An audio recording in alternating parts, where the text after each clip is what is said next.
நீலகிரி மாவட்டத்திலும் கொடைக்கானல் மலைப்பகுதியிலும் உறைபனியின் தாக்கம் அதிகமாக இருப்பதால் மக்கள் சிரமத்திற்கு ஆளாகியுள்ளனர்.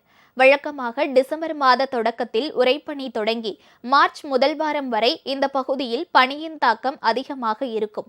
ஆனால் இந்த வருடம் உறைபனியின் தாக்கம் சற்று தாமதமாக ஜனவரி முதல் வாரம் துவங்கியிருக்கிறது.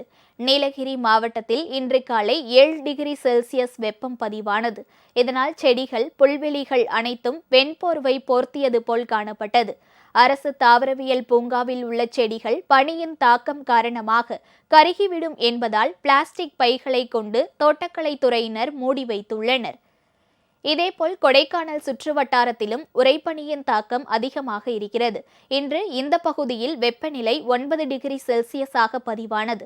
இதன் காரணமாக ஜிம்கானா நீர்பிடிப்பு பகுதி, பாம்பார்புரம், பியர்சோலா உள்ளிட்ட பல்வேறு இடங்களில் வெள்ளை கம்பளம் போர்த்தியது போல் பனி படர்ந்து காணப்பட்டது. இந்த காட்சியை இந்த பகுதி பொதுமக்களும் கொடைக்கானலுக்கு வந்திருந்த சுற்றுலா பயணிகளும் ஆர்வத்துடன் பார்த்து புகைப்படம் எடுத்து சென்றனர்.